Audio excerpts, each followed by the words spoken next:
En 1987, una expedición de 4 antropólogos desapareció en las montañas de Chiapas. 36 años después, uno de ellos regresó, pero había envejecido solo 3 meses. Los otros 3 nunca volvieron, y lo que encontraron en ese pueblo cambiaría para siempre nuestra comprensión del tiempo. Esta es la historia de San Cristóbal de las Horas, un lugar que no aparece en ningún mapa oficial, donde el tiempo no fluye igual para todos, y donde cada habitante vive en su propia velocidad temporal. Una historia que desafía la lógica, que cuestiona la realidad, y que dejó más preguntas que respuestas. Todo comenzó con una carta vieja, escrita en papel amarillento, que llegó a la Universidad Nacional Autónoma de México en marzo de 1987. La carta hablaba de un pueblo perdido en la selva lacandona, cerca de la frontera con Guatemala, donde los ancianos de las comunidades tzeltales susurraban leyendas sobre un lugar maldito. Un lugar donde el sol sale y se pone a destiempo, donde las personas envejecen o rejuvenecen sin razón aparente, donde el pasado, el presente y el futuro se entrelazan como hilos de un tejido roto. La carta estaba firmada por un nombre ilegible, pero incluía coordenadas geográficas precisas y un dibujo tosco de lo que parecía ser una plaza central rodeada de construcciones coloniales en ruinas. Al final, una advertencia escrita con tinta roja. No todos los que entran pueden salir, y los que salen no salen siendo los mismos.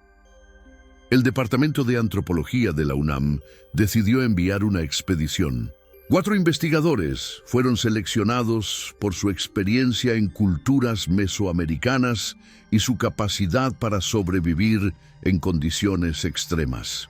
El líder era el doctor Ernesto Salazar, un hombre de 52 años, veterano de expediciones en Oaxaca y Yucatán, conocido por su escepticismo hacia lo paranormal y su rigor científico. Lo acompañaban la doctora Patricia Mendoza, especialista en lenguas indígenas, de 38 años, con un carácter meticuloso y una fascinación por las cosmologías ancestrales. También iban 2 investigadores más jóvenes, Ricardo Flores, de 29 años, fotógrafo y documentalista, siempre con su cámara de video y su cuaderno de notas, y Gabriela Torres, de 32 años, bióloga con especialización en cronobiología, la ciencia que estudia los ritmos biológicos y el tiempo en los organismos vivos. Los 4 partieron el 15 de abril de 1987 desde San Cristóbal de las Casas, la ciudad colonial que sirve como puerta de entrada a las regiones más remotas de Chiapas. Llevaban provisiones para 3 semanas, equipo de campamento, grabadoras, cámaras fotográficas, brújulas, mapas topográficos y un radiotransmisor para mantener contacto con la universidad.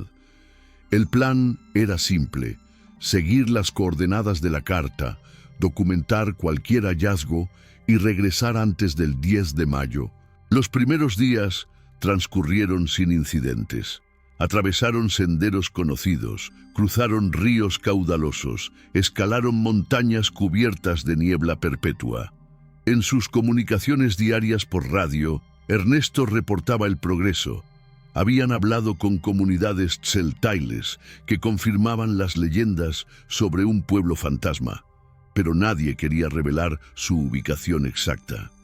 Decían que era un lugar prohibido, protegido por los espíritus del tiempo, que quienes iban allí podían perder años de vida en cuestión de horas, o vivir décadas completas en una sola noche.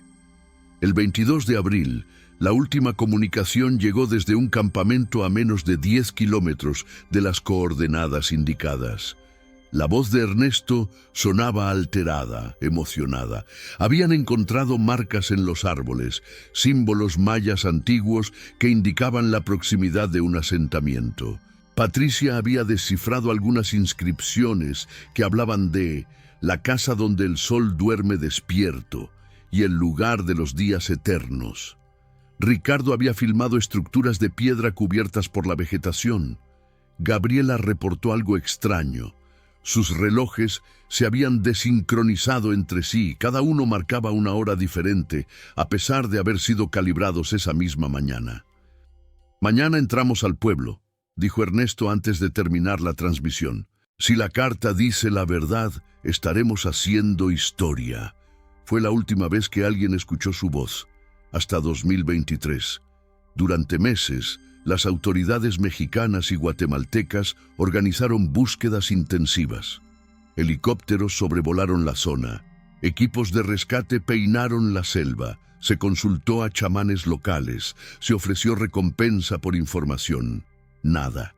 Los 4 antropólogos se habían desvanecido como si nunca hubieran existido. No se encontraron cuerpos, ni equipo, ni rastro alguno de su paso por esa región. Las familias exigieron respuestas. La universidad abrió investigaciones internas. Los medios especularon sobre secuestros por grupos guerrilleros, ataques de animales salvajes, accidentes en cuevas subterráneas, pero ninguna teoría encajaba completamente. ¿Cómo podían desaparecer 4 personas experimentadas sin dejar absolutamente nada atrás?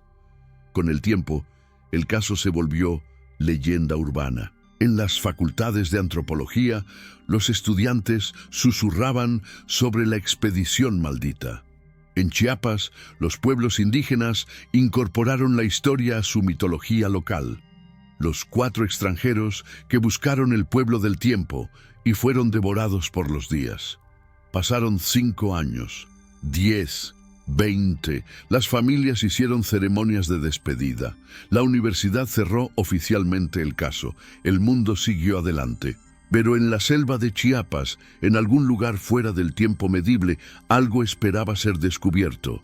Algo que desafiaría todo lo que creemos saber sobre la realidad. Si esta historia te atrapa tanto como a nosotros, suscríbete a Ecos del Silencio, porque lo que estás por escuchar apenas comienza y necesitarás estar aquí cuando revelemos lo que realmente sucedió en ese pueblo donde el tiempo olvidó cómo fluir. El 14 de marzo de 2023, 36 años después de la desaparición, un hombre llegó tambaleándose a un puesto de control militar en la carretera fronteriza entre Chiapas y Guatemala. Estaba descalzo, vestía ropas rasgadas de estilo anticuado y cargaba una mochila desgastada que parecía haber atravesado décadas de deterioro. Su rostro mostraba una barba de pocos días. Su piel estaba bronceada pero saludable y sus ojos reflejaban un terror profundo y antiguo. Cuando los soldados le preguntaron su nombre, el hombre respondió con voz quebrada: «Ricardo Flores, soy antropólogo de la UNAM. Desaparecí en abril de 1987. Los militares creyeron que era un vagabundo delirante o alguien con problemas mentales graves. Pero cuando revisaron su mochila, encontraron una identificación universitaria emitida en 1986, una cámara de video Sony de los años 80, libretas con notas fechadas en abril de 1987 y fotografías Polaroid de personas que vestían ropa de esa época. Las huellas digitales coincidieron con las que tenía la UNAM en sus archivos. Las pruebas de ADN, realizadas días después, confirmaron lo imposible. Ese hombre era realmente Ricardo Flores. Pero había algo profundamente perturbador. Ricardo tenía 29 años cuando desapareció en 1987.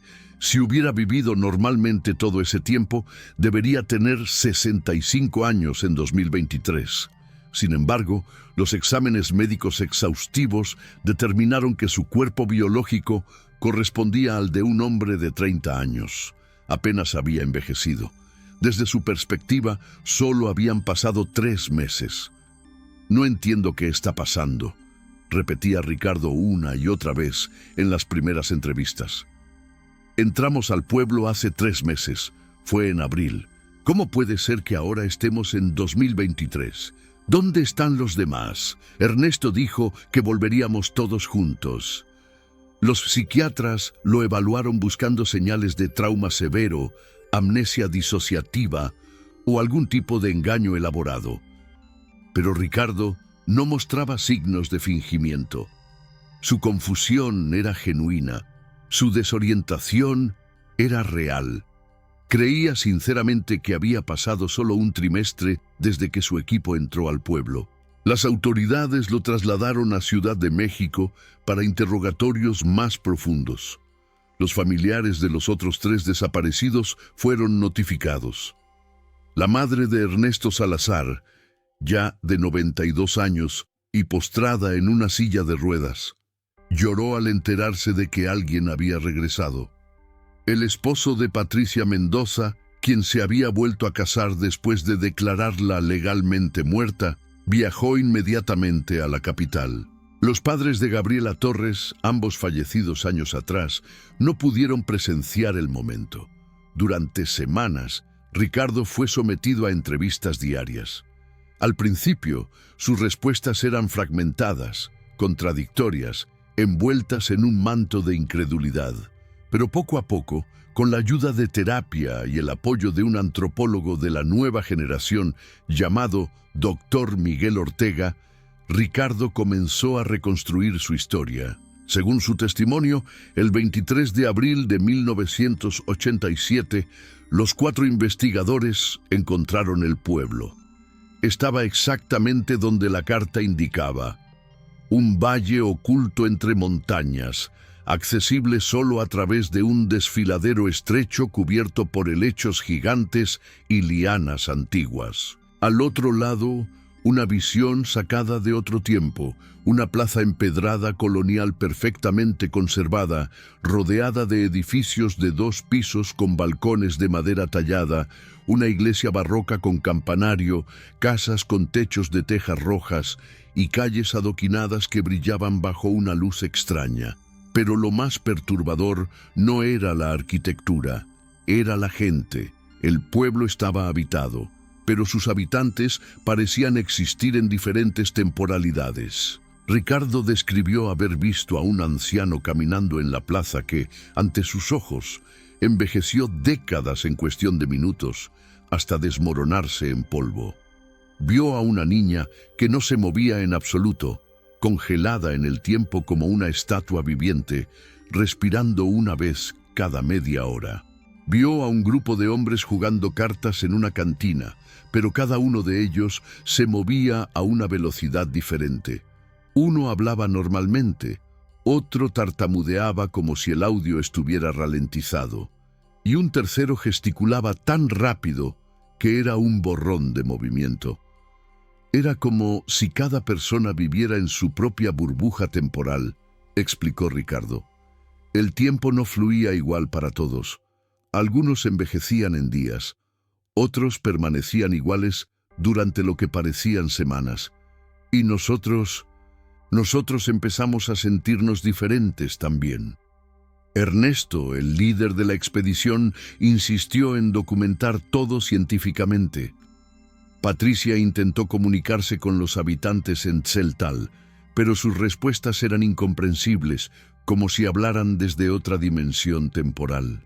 Gabriela tomó muestras biológicas de plantas y animales, descubriendo que algunas flores florecían y morían en segundos, mientras otras permanecían en capullo durante días enteros sin cambio alguno. Ricardo lo filmó todo. Cada segundo, cada anomalía, cada rostro de los habitantes atrapados en ese limbo temporal. Su cámara capturó imágenes que desafían toda explicación racional. Pero entonces, algo salió terriblemente mal. En lo que Ricardo percibió como el tercer día en el pueblo, Gabriela comenzó a envejecer. Rápidamente, canas aparecieron en su cabello negro, arrugas surcaron su rostro joven, sus manos se llenaron de manchas de edad. En cuestión de horas, la mujer de 32 años parecía tener 70. Ernesto intentó sacarla del pueblo, pero cuando cruzaron el umbral del desfiladero, Gabriela se desvaneció. Literalmente se disolvió en el aire, como si nunca hubiera existido. Aterrorizados, los 3 sobrevivientes retrocedieron hacia el pueblo, pero el fenómeno continuó. Patricia comenzó a moverse cada vez más lento, como si el tiempo a su alrededor se espesara. Sus palabras salían distorsionadas, sus movimientos se volvieron lentos como la melaza.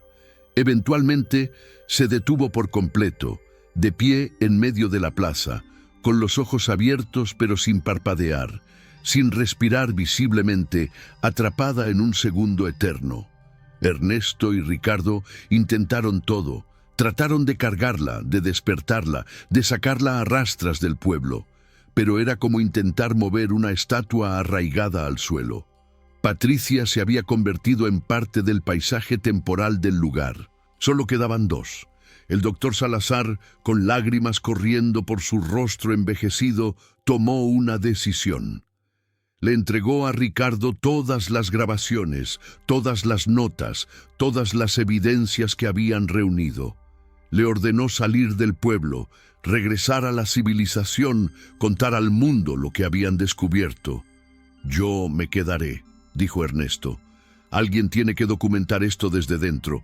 Alguien tiene que entender por qué este lugar existe». Ricardo protestó, pero Ernesto fue firme. «Tú eres el más joven, tienes toda una vida por delante. Yo ya viví la mía, ahora vete, corre y no mires atrás». Esa fue la última vez que Ricardo vio al doctor Ernesto Salazar. Cuando cruzó el desfiladero de regreso, sintió una sensación de desgarro, como si estuviera atravesando una membrana invisible. Al otro lado, el mundo le pareció exactamente igual. La selva, el cielo, el sol, en la misma posición. Pero el calendario había saltado 36 años hacia adelante. Las grabaciones de Ricardo causaron conmoción mundial cuando finalmente fueron reveladas al público en agosto de 2023. La UNAM organizó una conferencia de prensa donde se mostraron fragmentos seleccionados del material, aunque la mayor parte permanece clasificada hasta el día de hoy bajo órdenes del gobierno mexicano. Lo que se filtró a los medios fue suficiente para generar debates intensos en la comunidad científica internacional y reavivar teorías sobre anomalías temporales, dimensiones paralelas y lugares donde las leyes de la física conocida simplemente no aplican. En las grabaciones se puede ver la plaza del pueblo tal como Ricardo la describió.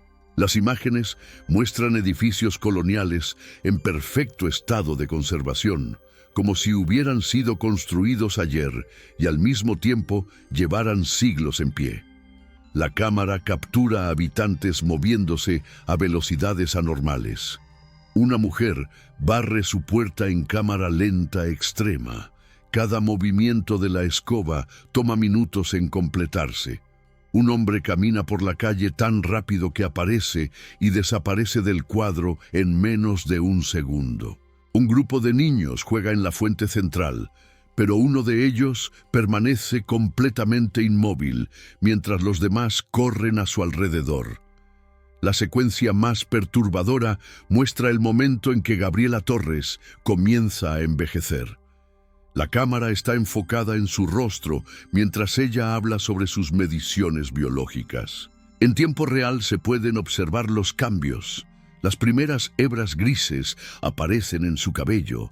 Las líneas de expresión se profundizan alrededor de sus ojos. La piel de sus manos se vuelve más delgada y manchada. Todo en un lapso de 5 minutos de grabación. Su voz, al principio firme y científica, se vuelve cada vez más aguda, más frágil, más anciana. Luego la cámara tiembla. Ricardo grita algo ininteligible y la imagen se corta abruptamente. Otra secuencia muestra a Patricia Mendoza en su proceso de ralentización temporal. La grabación dura 15 minutos, pero en ese tiempo Patricia apenas logra dar 3 pasos completos. Su boca se abre para hablar, pero las palabras salen tan distorsionadas y lentas que son incomprensibles, como un disco de vinilo reproducido a velocidad mínima. Sus ojos se mueven lentamente hacia la cámara, suplicantes, aterrorizados. Luego, nada. Se detiene. La cámara rodea su cuerpo inmóvil desde diferentes ángulos, y en cada toma ella permanece exactamente igual. Ni un músculo se contrae, ni un cabello se mueve. Una estatua humana en medio de una plaza imposible. Los científicos que analizaron el material quedaron divididos. Algunos afirmaron que las grabaciones eran auténticas y representaban un fenómeno físico real que desafía nuestra comprensión actual del tiempo y el espacio. Otros insistieron en que debían ser falsificaciones elaboradas, efectos especiales, creados con propósitos desconocidos, quizás un experimento psicológico o una campaña de desinformación gubernamental. Pero había un detalle que resultaba imposible falsificar: el deterioro de los equipos. La cámara de vídeo Sony que Ricardo trajo consigo mostraba 36 años de desgaste físico real. Los circuitos internos estaban oxidados de manera consistente con décadas de exposición a humedad tropical. Las cintas de video mostraban degradación química auténtica, que los expertos en medios forenses confirmaron como genuina. No había tecnología en 1987 capaz de simular ese tipo de deterioro acelerado de forma tan precisa. El doctor Miguel Ortega, el antropólogo asignado para trabajar con Ricardo, se obsesionó con el caso. Revisó cada segundo de las grabaciones, analizó cada nota en las libretas de campo, entrevistó a Ricardo durante meses para extraer cada detalle de su memoria. Y mientras más investigaba, más convencido estaba de que Ricardo decía la verdad. «Este hombre no está mintiendo», declaró Ortega en una entrevista para una revista científica. «Muestra todos los signos de alguien que experimentó un evento traumático real. Su estrés postraumático es genuino. Sus recuerdos son consistentes incluso cuando se le pregunta de formas diferentes, y las evidencias físicas respaldan su historia. Algo ocurrió en ese pueblo, algo que la ciencia actual no puede explicar todavía». Ortega convenció a las autoridades universitarias para organizar una nueva expedición.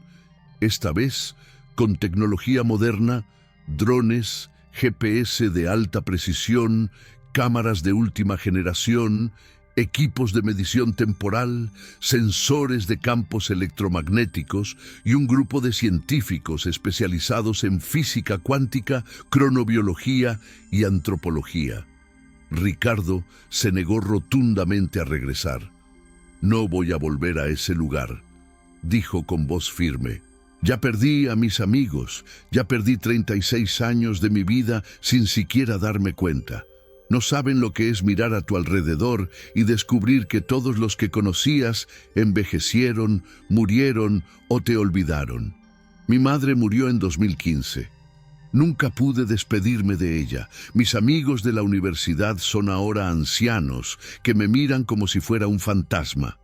El mundo cambió completamente y yo sigo siendo el mismo joven de 29 años que entró a esa selva». Pero Ricardo sí proporcionó las coordenadas exactas, dibujó mapas detallados del camino, describió cada señal, cada marca en los árboles, cada referencia topográfica, les dio todo lo que necesitaban para encontrar el pueblo. La expedición partió en octubre de 2023. 12 personas, equipadas con lo mejor de la tecnología contemporánea, siguieron el rastro de Ricardo hacia el Valle Perdido de Chiapas. Durante las primeras semanas, todo transcurrió según lo planeado. Enviaban reportes diarios, mostraban imágenes de la selva, confirmaban estar en la ruta correcta. El 3 de noviembre, informaron haber encontrado las marcas en los árboles. Los símbolos mayas que Patricia había descifrado décadas atrás seguían allí, tallados en troncos ahora más viejos y gruesos, pero inconfundibles. La emoción en sus transmisiones era palpable. El 4 de noviembre, reportaron haber llegado al desfiladero. Describieron los helechos gigantes, las lianas antiguas, exactamente como Ricardo lo había detallado. Prepararon los drones para hacer un reconocimiento aéreo del valle antes de entrar. El 5 de noviembre, Enviaron su última transmisión. El líder de la expedición, visiblemente alterado, informó que habían visto el pueblo. Las estructuras coloniales estaban ahí, preservadas de forma imposible. Pero había algo más. Figuras humanas en la plaza, moviéndose de formas anormales. Iban a entrar para investigar. Prometieron reportar cada hora. Desde entonces, silencio absoluto. Pasaron días, semanas, meses. Se enviaron equipos de rescate, helicópteros militares sobrevolaron la zona. Se implementaron búsquedas satelitales. Las autoridades siguieron las coordenadas exactas hasta el último metro. Encontraron el campamento de la expedición. Las tiendas estaban armadas, el equipo permanecía intacto, las mochilas seguían llenas de provisiones. Pero las 12 personas habían desaparecido. No había rastro de lucha, ni señales de ataque animal, ni evidencia de que hubieran sido secuestradas. Simplemente se habían desvanecido, como si hubieran cruzado un umbral hacia otra realidad. Los drones que enviaron antes de desaparecer fueron recuperados. Las grabaciones mostraban imágenes aéreas del valle, de la plaza, de los edificios. Pero cuando los técnicos analizaron las grabaciones, descubrieron algo aterrador. En algunas tomas, los edificios aparecían en ruinas completas, cubiertos de vegetación, como si llevaran siglos abandonados. En otras tomas, tomadas segundos después desde un ángulo ligeramente diferente, los mismos edificios aparecían impecables, recién construidos, como si el pueblo existiera simultáneamente en múltiples estados temporales. Y en una de las últimas imágenes, antes de que los drones perdieran señal, se puede ver algo que helará la sangre de cualquiera que la observe. Una figura de pie en el centro de la plaza, mirando directamente hacia la cámara. Una mujer joven, con ropa moderna, completamente inmóvil. Los analistas de imagen ampliaron y mejoraron la fotografía. Era Patricia Mendoza, exactamente como lucía en 1987, aún congelada en el tiempo, aún atrapada en ese segundo eterno. Las revelaciones sobre el descubrimiento de Patricia en las imágenes de drones desataron un frenesí mediático sin precedentes. Los noticieros internacionales cubrieron la historia durante semanas. Los documentales proliferaron. Las teorías de conspiración inundaron Internet. ¿Era realmente Patricia Mendoza? ¿Cómo podía haber permanecido sin envejecer durante 36 años?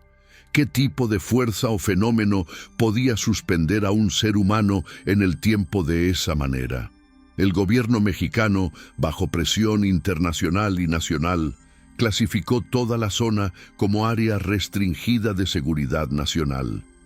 Establecieron un perímetro militar de 10 kilómetros alrededor de las coordenadas del supuesto pueblo. Prohibieron cualquier acceso civil, cerraron caminos y amenazaron con arrestar a cualquiera que intentara acercarse. La explicación oficial fue vaga. Zona de investigación científica de alto riesgo. Acceso denegado por razones de seguridad pública. Pero las restricciones solo alimentaron más especulación. ¿Qué estaba ocultando el gobierno? ¿Habían descubierto algo más en ese valle? ¿Estaban experimentando con el fenómeno? ¿O simplemente querían evitar que más personas desaparecieran? Ricardo Flores, mientras tanto, se convirtió en una celebridad involuntaria y atormentada. Rechazó ofertas millonarias de canales de televisión para contar su historia en exclusiva. Se negó a escribir un libro.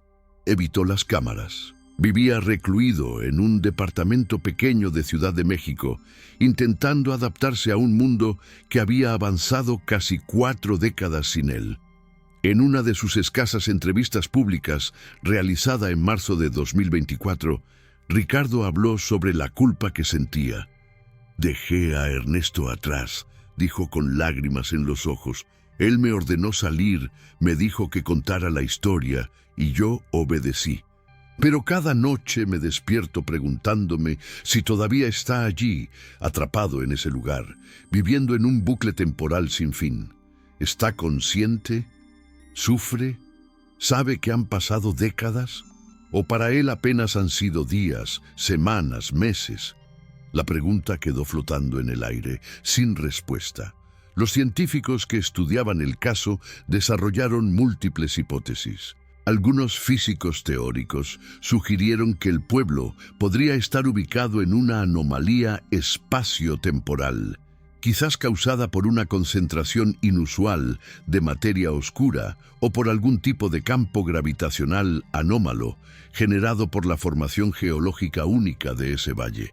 Otros propusieron que podría tratarse de un experimento fallido de alguna civilización antigua con conocimientos científicos que no comprendemos, o incluso de una intervención extraterrestre. Los antropólogos, por su parte, investigaron las leyendas mayas y tzeltales sobre lugares donde el tiempo se comporta de manera extraña.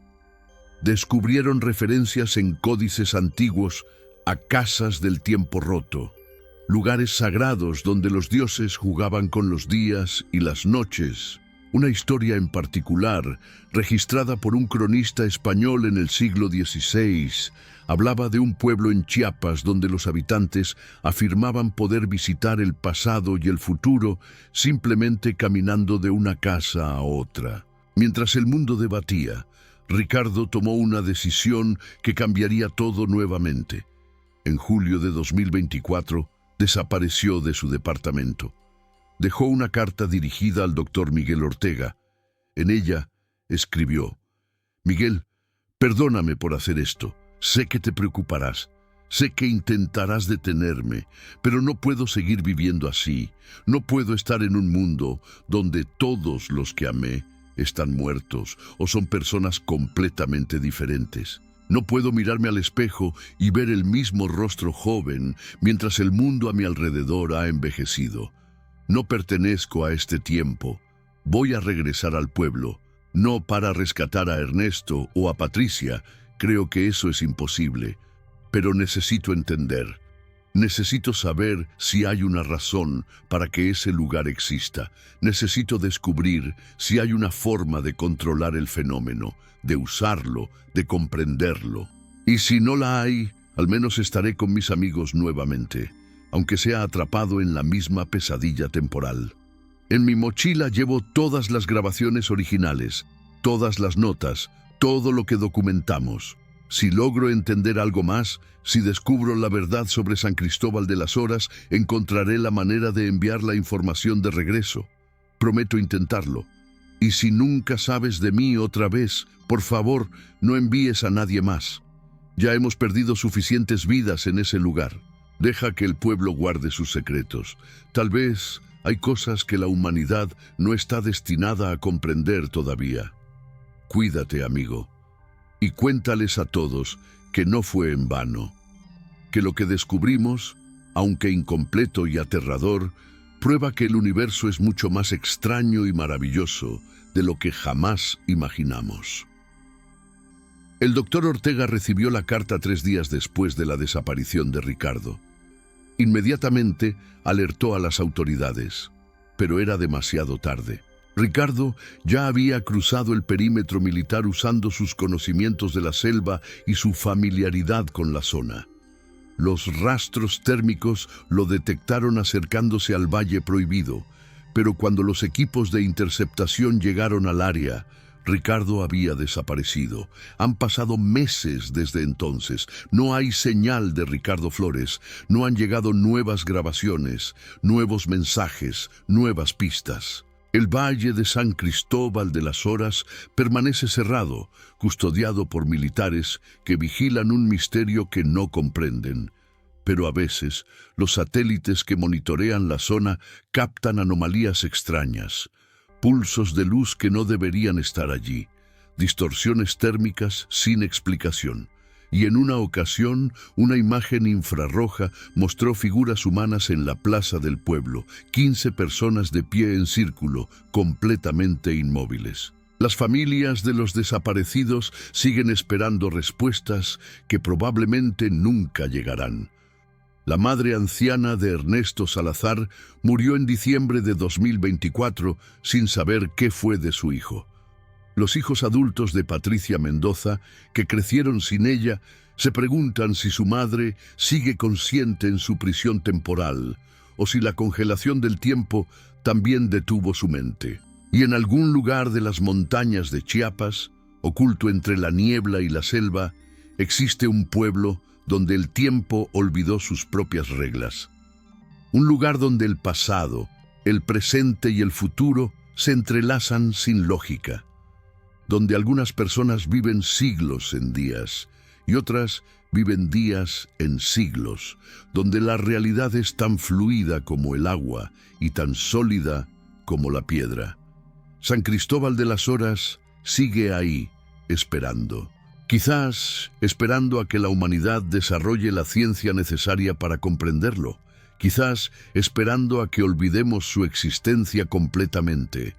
O quizás solo existiendo, sin propósito ni razón.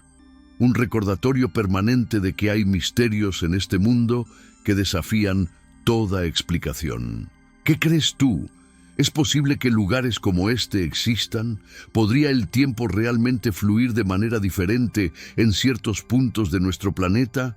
¿O es todo una elaborada fabricación, un mito moderno construido sobre desapariciones reales con explicaciones más mundanas?